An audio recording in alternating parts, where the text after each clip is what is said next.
Alors je me réjouis de pouvoir continuer à étudier Matthieu avec vous. Donc on va ouvrir la Bible au bon endroit. On est dans Matthieu chapitre 9. Donc, je voulais rappeler le contexte de l'évangile, mais Pierre David l'a déjà très bien fait. On a vu dans Matthieu la naissance, Jésus qui revit Israël, le sermon sur la montagne.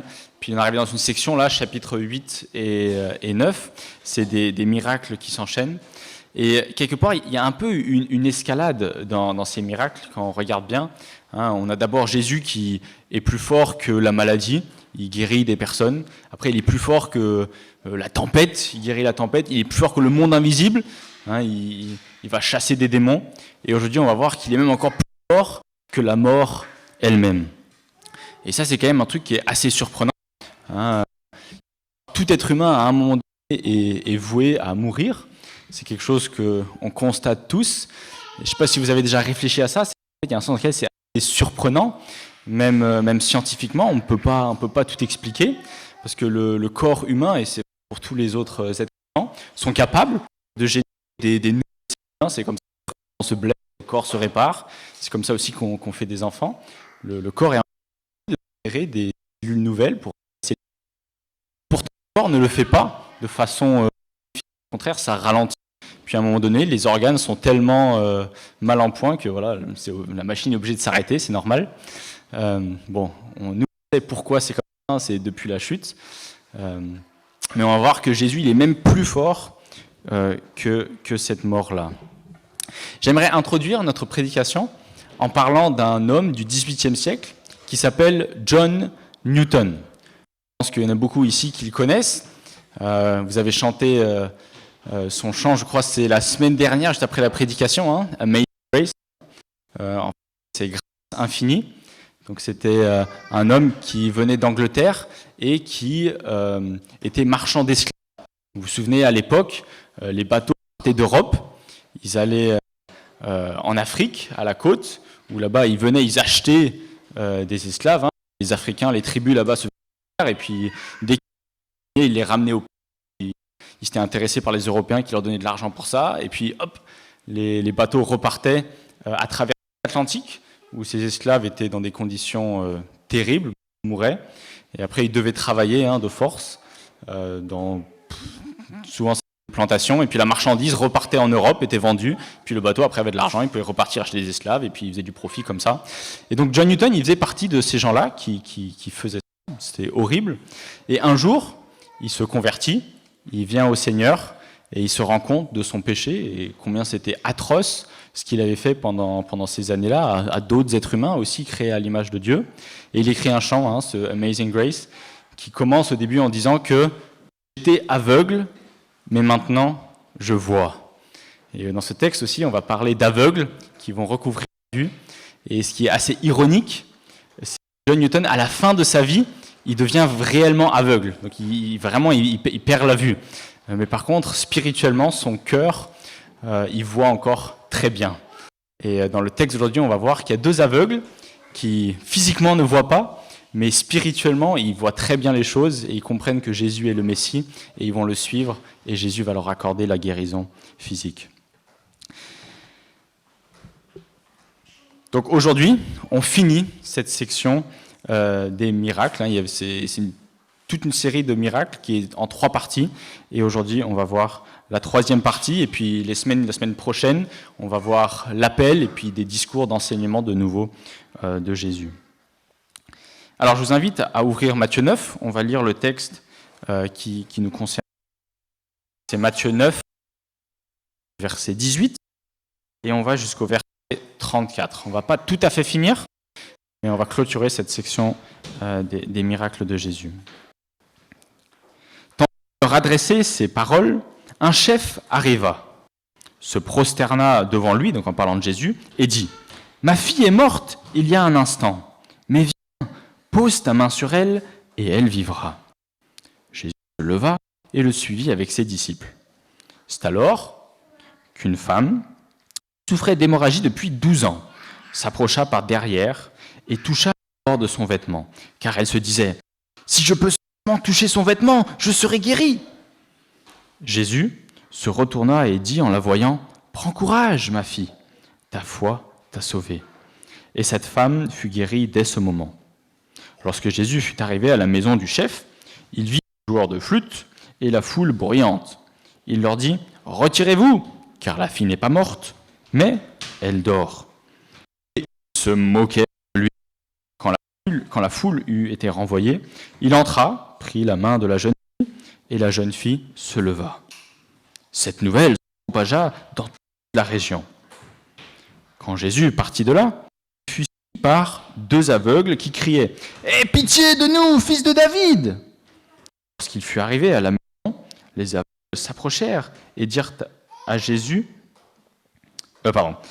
s'approchèrent de lui, et Jésus leur dit, « Croyez-vous que je puisse faire cela ?»« Oui, Seigneur, lui répondirent-ils.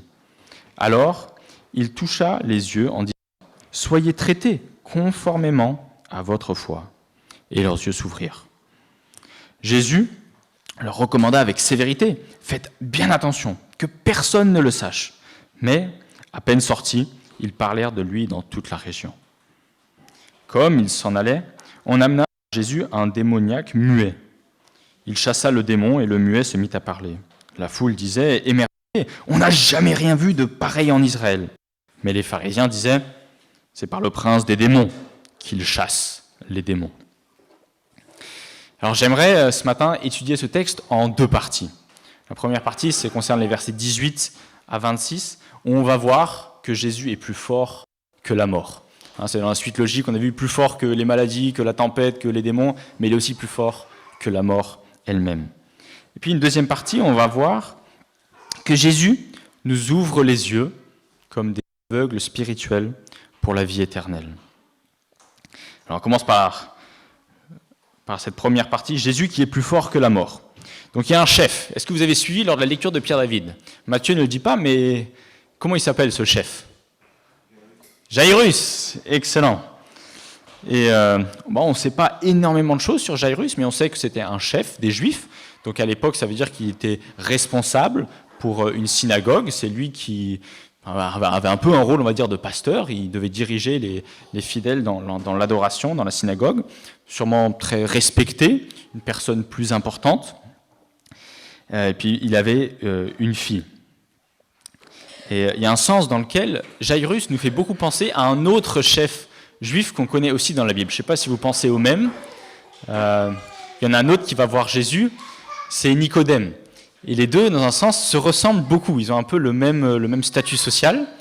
Et sûrement que les deux, vous vous souvenez, Nicodème, quand il va voir Jésus, il le fait de nuit, parce qu'il a peur de sa réputation. Qu'est-ce que les autres chefs, les autres juifs pourraient penser ? Parce qu'on voit dans ce texte que les pharisiens, les autres Juifs, ils n'étaient pas hyper fans de Jésus. Au contraire, ils disent s'il arrive à chasser les démons, c'est que ça doit être le chef des démons. Mais évidemment, Nicodème n'est pas de cet avis-là, et Jairus non plus. Apparemment, il pensait qu'il y avait vraiment quelque chose de divin en Jésus, et c'est pour ça qu'il vient le voir. Et sûrement que Jairus devait un peu surmonter sa peur du regard des autres chefs juifs qui peut-être n'étaient pas tout à fait en accord avec sa volonté d'aller voir Jésus pour la guérison de sa fille. Mais Jairus a réellement la foi et va voir Jésus et surmonte sûrement sa peur, sa crainte du jugement des autres. Donc il dit, « Ma fille est morte il y a un instant, mais viens, pose ta main sur elle et elle vivra. » C'est fabuleux quand même de voir la foi de Jairus. Il dit ça avec certitude, « Viens voir ma fille, pose ta main et je suis sûr qu'elle va être guérie. » Jairus a une vraie foi en Jésus.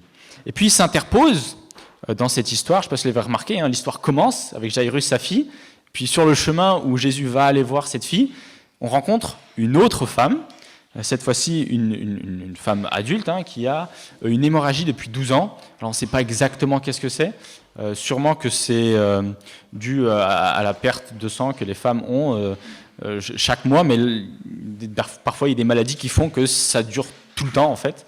Et sûrement que cette femme-là a été atteinte de ce problème-là. Et puis on sait qu'elle a dépensé tout son argent dans les médecins qu'elle connaissait pour essayer d'être guérie, sans succès.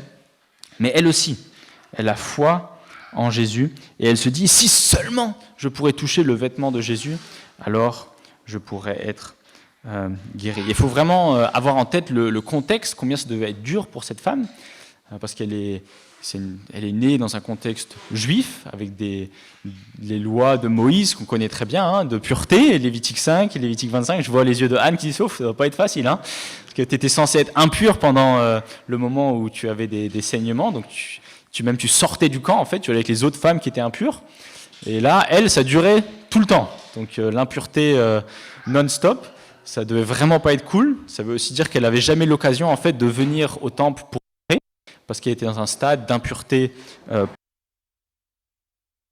peut comprendre pourquoi elle avait vraiment d'être guérie. Et Jésus voit sa femme et lui dit qu'elle est guérie. Dans l'histoire de l'Église, souvent ce texte a été utilisé pour justifier les reliques. Est-ce que vous voyez pourquoi ? Parce que cette femme ici, elle vient, elle touche le vêtement et elle dit « touchez le vêtement, alors je serai guérie ». Donc certains disent si seulement on pourrait récupérer un morceau des vêtements est possible, ou un morceau de croix et qu'on met ça dans la maison, on va pouvoir faire de l'argent, comme ça les gens quand ils vont le toucher, ils seront guéris.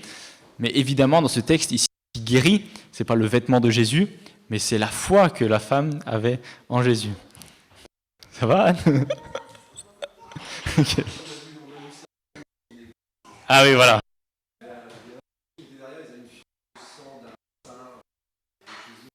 Ouais.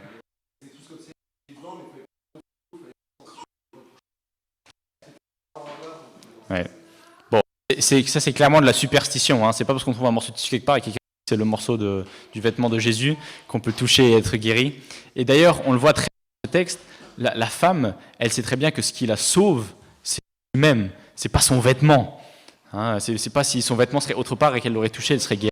Mais c'est la personne de Christ même qui va sauver.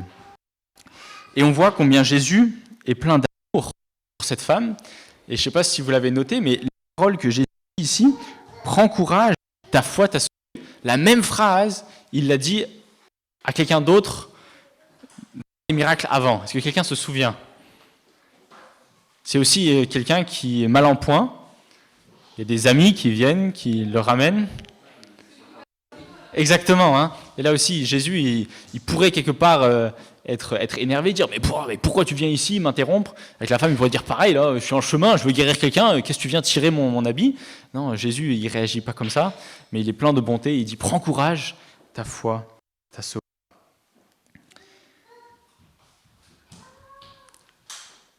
Et donc verset 23, lorsque Jésus fut arrivé à la maison du chef, il vit les joueurs de flûte et la foule bruyante. Donc apparemment, Jairus, il avait un peu d'argent, parce qu'à l'époque, quand quelqu'un décédait, c'était la coutume, on payait des gens, c'était leur métier, ils jouaient de la flûte, c'était censé être triste, tout ça, pour que tout le monde se lamente. Et puis il y avait des gens qui étaient payés, c'était des pleureuses, en fait, c'était des femmes, leur travail c'était de pleurer. C'était un peu pour mettre dans l'ambiance, entre guillemets. Mais Jésus arrive, voilà, ils sont déjà tous là, ils sont à l'œuvre pour pleurer la mort de cette fille. Et puis Jésus leur dit, retirez-vous, la jeune fille n'est pas morte, mais elle dort. Puis c'est intéressant, d'un sens c'est un peu triste, vous voyez le changement d'humeur des gens, ils sont là, ils sont censés pleurer, se lamenter, ils passent de se lamenter à se moquer. Comme quoi ils prenaient pas trop au sérieux quand même la mort de cette fille. C'est un peu triste. Mais en tout cas, Jésus arrive à sortir la foule, et puis il entre dans la maison, prend la main de la jeune fille, et elle se dit voilà, et il guérit la fille. Et un truc assez extraordinaire qui se passe, il n'a pas fait ça avant Jésus d'ailleurs, des cas de résurrection dans la Bible, on en a très peu.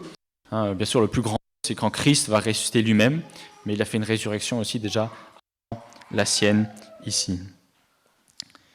Voilà, première partie, on a vu Jésus plus fort que la mort. Alors, peut-être que certains se disent, mais c'est pas possible. Il y a un miracle, c'est du surnaturel. Moi, si j'ai pas vu, je ne peux pas croire. Et c'est qu'en fait, vous n'êtes pas les seuls dans ce cas-là. Même dans qui va personnes qui n'ont pas vu le miracle de Jésus. Les aveugles qui suivaient Jésus, qui ont juste entendu les miracles. Des gens leur ont dit, même n'ont pas vu. J'aimerais qu'on prenne exemple sur ces deux aveugles qui, sans avoir vu de leurs propres yeux les miracles que Jésus faisait, rien que sur ce qu'on leur avait dit, avaient foi en Jésus et suivirent Jésus en disant « Aie pitié de nous, fils de David ». En disant « fils de David », ils sont en train... D'ailleurs, qui c'est ? Fils de David. Il y a un autre endroit où fils de David arrive dans Matthieu, un peu plus tôt. Qui se souvient de cette expression, fils de David ? Non, pas démoniaque. Tout début. Vous vous souvenez ? Non, plus tôt que ça. Non. C'est dans une généalogie. Ah. Quand on avait parlé de la généalogie, on avait dit fils de David, c'est pour nous rappeler le caractère messianique de Jésus. Il était promis que de David, de la descendance de David, allait venir celui qui allait sauver le monde de ses péchés. Et donc, les aveugles ici en disant fils de David, aie pitié de nous, ils reconnaissent, ils disent toi le Messie, celui qui vient de nous, aie pitié de nous. Donc ces deux aveugles ont foi en Jésus et veulent que Jésus les sauve. Lorsqu'il fut arrivé à la maison, les aveugles s'approchèrent de lui et Jésus leur dit « Croyez-vous que je puisse faire cela ?» Et ils répondent quoi ? « Oui, c'est plein de fois. » Ils n'étaient pas dans le doute. « Oh, hey !» Nous pensons que tu peux faire cela. Il toucha leurs yeux et disant « Soyez traités vraiment foi. » Il y a quelque chose qui peut nous interpeller. La Bible nous exhorte à ne pas marcher par la vue, mais à marcher par la foi. Et Jésus ici dit que qu'on est traité conformément à notre foi. Alors ça peut être vu d'un côté positif, si on a la foi, on a la vie éternelle. En même temps, si on est incrédule, si on n'a pas la foi, eh bien, on a le problème qui se pose et on est rejeté de la part de Dieu. C'est un peu ce qui est prophétisé par rapport à l'enfant Jésus dans Luc 34, où il est dit « Cet enfant est destiné à ramener la chute et le relèvement de beaucoup. » Donc Jésus, quand il est arrivé sur terre, quand il a vécu, il est à la fois une pierre d'achoppement pour ceux qui ne pas, et en même temps source de salut pour ceux qui plaçaient leur confiance en lui. Et ici, on a l'exemple de Jairus, une femme qui a la confiance en lui. Et on a l'exemple des pharisiens qui, eux, ne croient pas et qui, eux, du coup, chutent, qui trébuchent sur Jésus. Et donc, on peut se poser la question, mais qui es-tu comme cette Jairus qui place sa confiance en Jésus, qui croit les choses dites à propos de Jésus, ou est-ce que tu es comme les pharisiens, incrédules, qui peut-être même ont les miracles, pourtant ne voulaient pas croire et disaient « Oh non, mais ça, c'est le mauvais qui l'a fait ». En tout cas, c'est évident, on veut s'encourager mutuellement à être comme ces deux aveugles. Et c'est intéressant, verset 30, Jésus demande à ces deux aveugles, quand ils sont guéris, de ne pas communiquer le miracle qui a été fait. Bien sûr, ils ne vont pas obéir, ils le disent de partout. Mais la raison pourquoi Jésus ne voulait pas, c'est parce que son heure n'était pas encore venue. Il y avait le danger que les gens le reconnaissent comme Messie, qui viennent au roi de Jérusalem, et ce moment-là n'était pas encore venu. Donc c'est pour ça que dans les évangiles, Jésus dit parce que mon heure n'est pas encore venue. Et après, il y a un moment donné où il dit ok, maintenant mon heure est venue. Et puis voilà, il va dans Jérusalem en tant que roi. Et puis c'est là que bien sûr les spécialistes de la loi vont aller à l'encontre de on va dire la proposition du peuple, va être crucifié.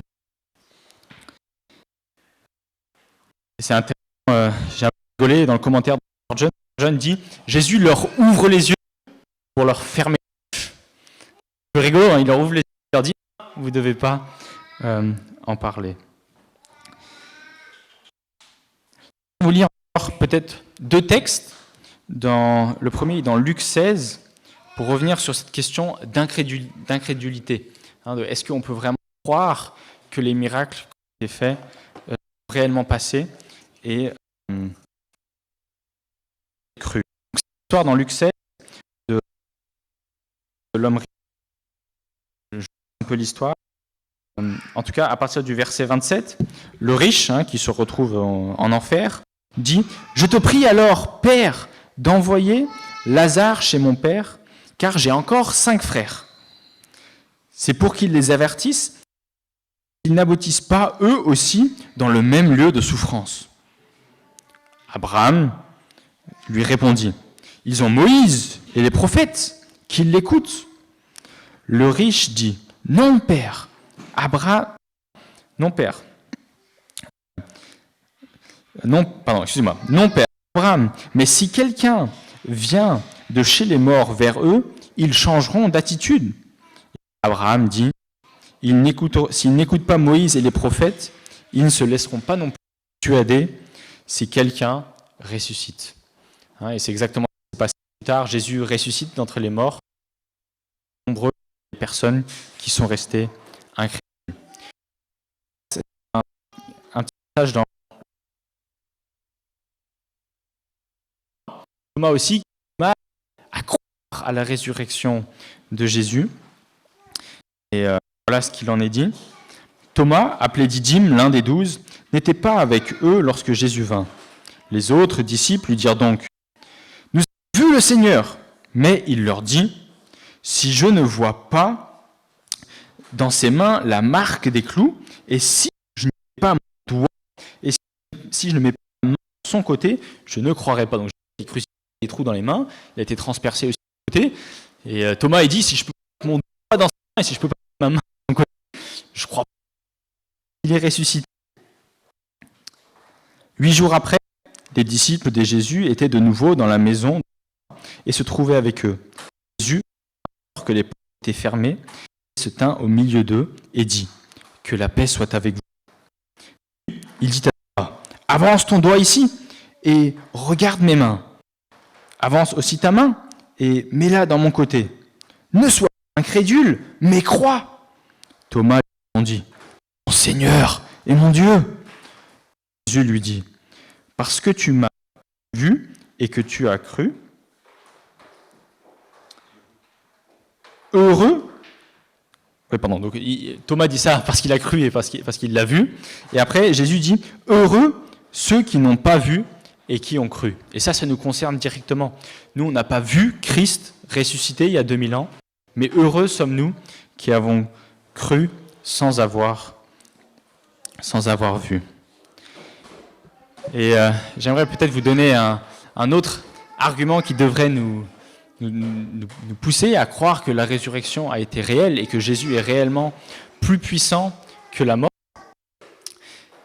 Sachez que les apôtres, donc c'est les 12 disciples de Jésus, ils ont vu Jésus crucifié, ils l'ont vu sur la croix, ils l'ont vu mort, mais ils l'ont aussi vu après ressuscité. Et c'est ça après qui leur a donné le courage d'annoncer cette bonne nouvelle et de dire, si il est ressuscité et qu'il a promis, nous aussi on sera ressuscité, nous on l'a vraiment vu, on veut annoncer cet évangile à tous ceux qui nous entourent. Et puis les apôtres, ils sont tous morts pour leur foi, persécutés de façon très, très violente.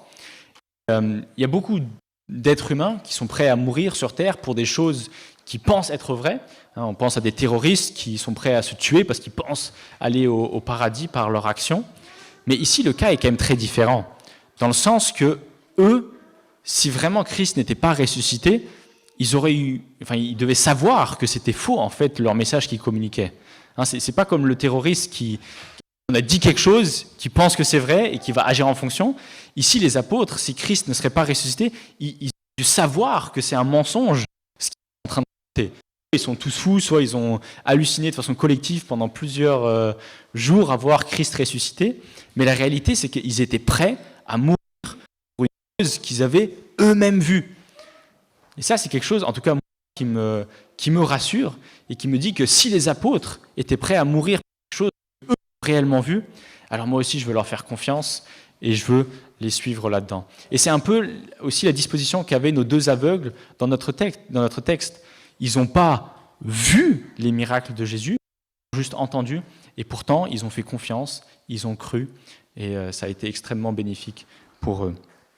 Et sachez aussi, dans Jean 5, c'est dit, « Tout comme le Père ressuscite les morts, donne la vie, le Fils aussi donne la vie à qui il veut. » Donc sachez que si Christ a le pouvoir de ressusciter d'entre les morts et d'en faire ressusciter, alors nous aussi, on peut avoir une pleine confiance dans le pouvoir de Jésus-Christ qui puisse nous ressusciter un jour. Ça, c'est l'espérance chrétienne et c'est ce que nous prêchons, c'est ce que nous annonçons, c'est la bonne nouvelle. Repentez-vous, reconnaissons nos péchés, plaçons notre confiance en Jésus et lui nous donnera la vie éternelle. Il y a un sens dans lequel le chrétien, on ne peut pas lui prendre la vie.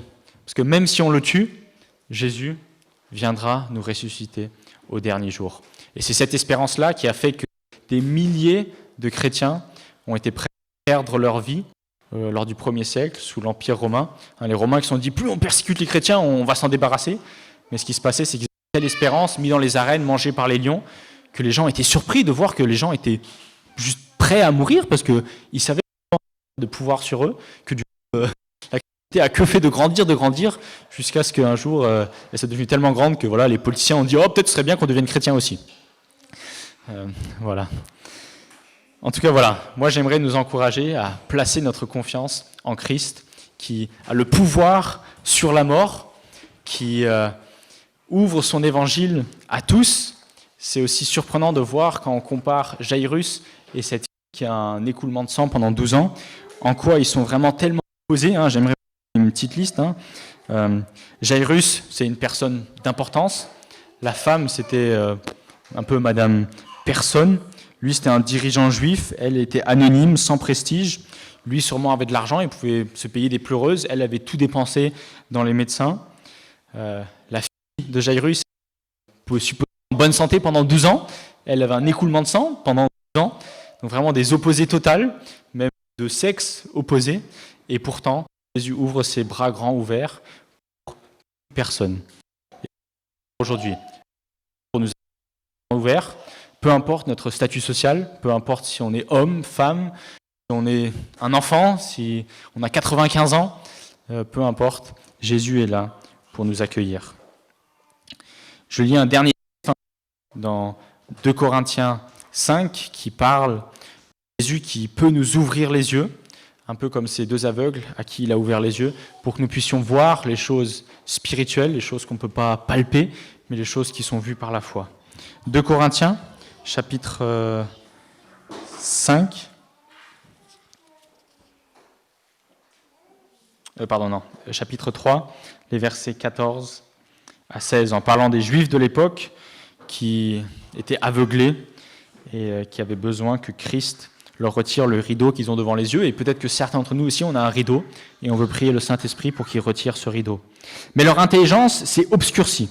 Jusqu'à aujourd'hui, en effet, le même mal reste lorsqu'ils font la lecture de l'Ancien Testament. Et ils ne se lèvent pas parce que c'est en Christ qu'il disparaît.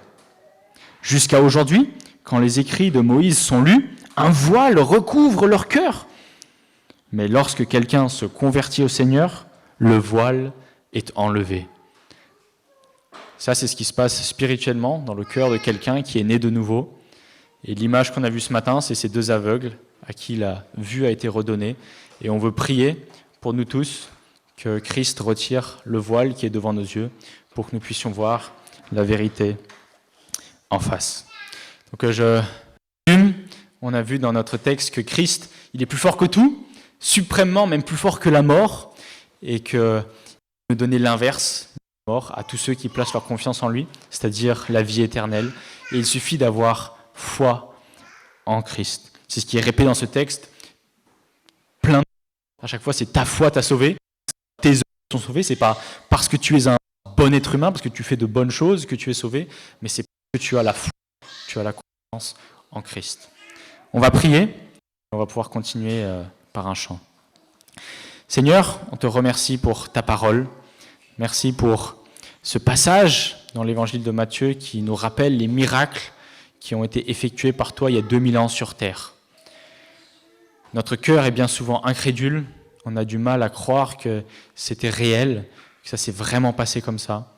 Mais pourtant, Seigneur, on veut prendre exemple sur ces aveugles qui n'ont pas et qui ont cru. On veut prendre exemple sur tous les chrétiens du 1er siècle qui ont mourir pour leur foi. On veut prendre sur ce qui est dit lorsque Jésus parle à Thomas. Thomas qui a vu et qui a cru, mais heureux sommes-nous qui n'avons pas vu et qui avons cru. On peut vraiment te faire confiance.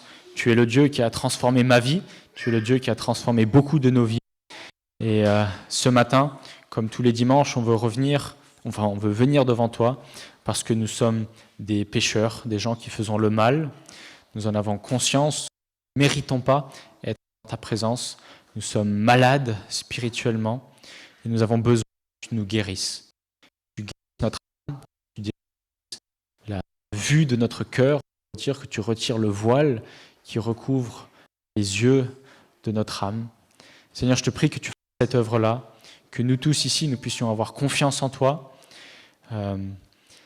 avoir l'assurance que ce qui s'est passé à la croix était vraiment pour le pardon de nos péchés. On prie ça. On va pouvoir chanter un chant, puis on aura un moment de prière libre. On peut répondre à ce qu'on a entendu ce matin.